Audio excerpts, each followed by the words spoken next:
국민의힘의 집단폭력에 의한 국회 선진화법 위반 규탄 기자회견.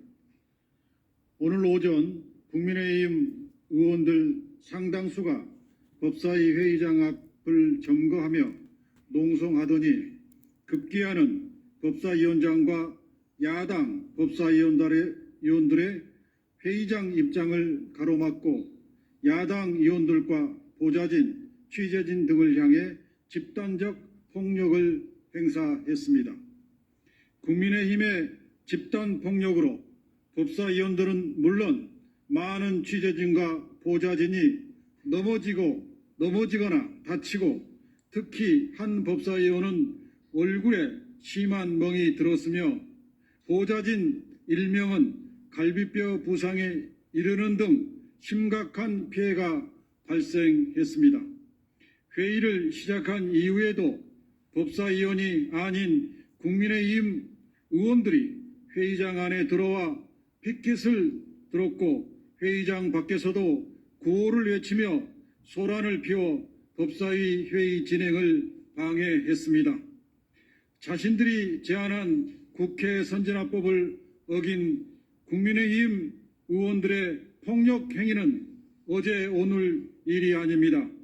지난 2019년 4월 국민의힘 나경원 의원 등 수십 명은 공수처 설치법 등 법안 제출과 회의 진행을 막기 위해 집단 폭력을 행사하며 회의 진행을 가로막아 국회 선진화법 위반으로 기소되어 현재 국민의힘 의원 다수가 재판을 받고 있습니다.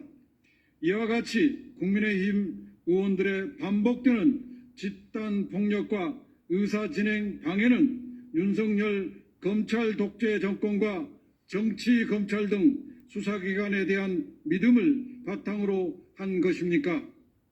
아니면 한동훈, 나경원 당대표 후보 두 사람이 공개적으로 자백한 것처럼 공소권 정도야 얼마든 거래 대상으로 여길 수 있다는 자신감을 바탕으로 한 것입니까?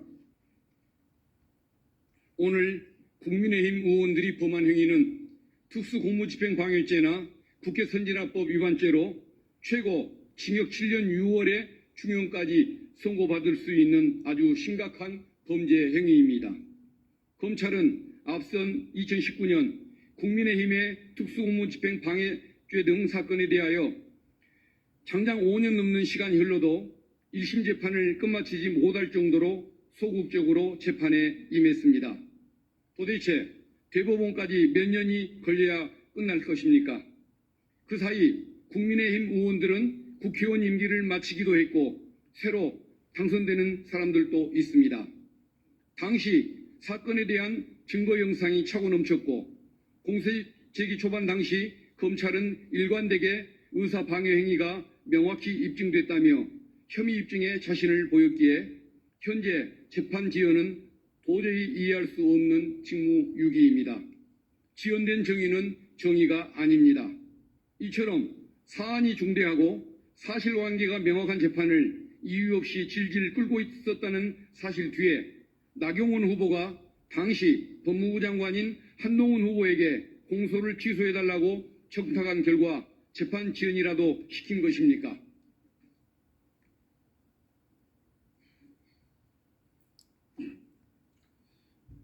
(2019년) 발생한 집단폭력 사건에 대한 검찰의 소극적 수사가 마치 면죄부처럼 여겨져 국민의힘 의원들이 이번에도 비슷한 일을 한 것은 아닌지 수사기관은 자문하고 오늘의 집단폭력 사태를 빠른 수사로 답해야 할 것입니다. 오늘 발생한 심각한 집단폭력 행위에 대해서도 고발을 검토하겠습니다. 검찰 등 수사기관은 여야를 따지는 것이 아니라 수사기관으로서 최소한의 역할을 해야 할 것입니다. 국민의힘에도 촉구합니다. 최혜병 순직 1주년인 오늘 국민의 관심이 집중된 순직해병 수사협 청문회를 방해하여 윤 대통령과 범죄자를 지킬 것이 아니라 국민 앞에 겸허히 진실을 밝히는 데 협력하십시오. 혹시 더 말씀 주실 분 안 계시면 이상으로 기자회견을 마치고 저희는 예정된 청문회 장으로 다시 향하도록 하겠습니다. 언론인 여러분 수고 많으셨습니다. 고맙습니다.